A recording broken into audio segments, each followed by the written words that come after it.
Hi everyone! Before we start this video, we wanted to give all of you a big thank you. Psych2Go's vision is to make psychology more accessible to everyone. Today's topic is on 6 habits that may make people dislike you. Whether you like it or not, there are things that you do that make people dislike you. Have you ever walked into a room and there was a know-it-all in the vicinity? You can whip up a conversation on any topic and that person would act like an expert. Before you can even gather your emotions and thoughts, you already dislike the person. On the other hand, you might be that person that has something to say about everything. The problem is that we aren't always aware of the things that we do that make people dislike us. See if you can spot your behavior on the list we provided in this video. Psych2Go presents to you 6 habits that make people dislike you. 1. Acting too nice. It makes perfect sense that people will like you more when you are extremely kind and nice, right? Sorry to burst your bubble, but not really. Science has proven otherwise. According to a 2010 study by researchers at Washington State University and the Desert Research Institute, people tend to avoid working with people who appear to be too altruistic and unselfish. But why? Turns out, participants in the study said that the unselfish teammate made them look bad, while others suspected they had ulterior motives. 2. Asking too many questions. When you lead a conversation, asking questions to steer the topic is good. It tells the other person that you are interested in them. You need to be careful not to ask too many though. If you don't reciprocate and also tell them about your own experiences, this can come off as an interrogation. You need to balance the conversation and spill the beans from time to time.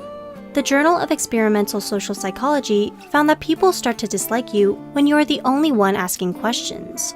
This could be in direct communication or through written communication like emails. 3. Dropping a personal bomb. Being honest is one of the most important things you can do in an interview or when you go out on a date. You want to present the best version of yourself as possible. What you don't want to do though is to disclose something extremely personal too early. This sends the message that you are inappropriate and cannot read the social signs and triggers. For example, it might be inappropriate to share your intimate details about your love life with people you just met. So, what are the things you could share with people you just met? Susan Spencer at Illinois State University found that speaking about hobbies and likes and dislikes will make you seem warmer and more likable. 4. You often hide your emotions.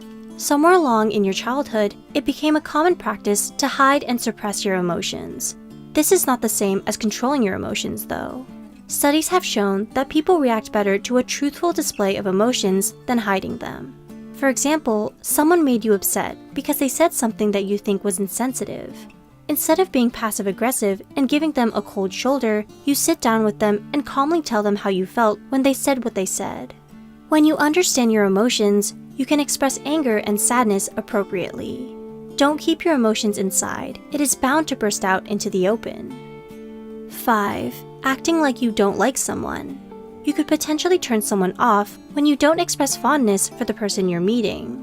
Have you ever heard of the term reciprocity of like? Well, it's actually a phenomenon when we think someone likes us, we tend to like them as well. When we expect people to accept us, we act warmer towards them, according to a 2009 study by researchers at University of Waterloo and the University of Manitoba. Not sure how a person you're interacting feels about you? Act like you like them and they'll probably like you back. 6. Giving a weak handshake.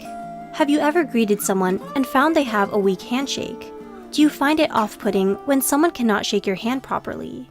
If you do, you are not alone. When someone has a weak handshake, they come across as someone who cannot manage pressure. In a study done by the University of Alabama, it was found that undergraduates who had a weak handshake were less positive and likable. There are bound to be things that you do that will put people off. None of us are perfect, and we can't please everyone. However, that doesn't mean you can't try and change the way you do things. If you identify with any of the points mentioned, ask yourself these questions. Why do I do the things I do? What beliefs do I have that is causing these behaviors? These questions are the first step to understanding yourself more and altering your beliefs and behavior that do not serve you. What do you think about this list? Share with us in the comments below. Subscribe to Psych2Go for more psychology content. Don't forget to like and share this video with someone who can benefit from it.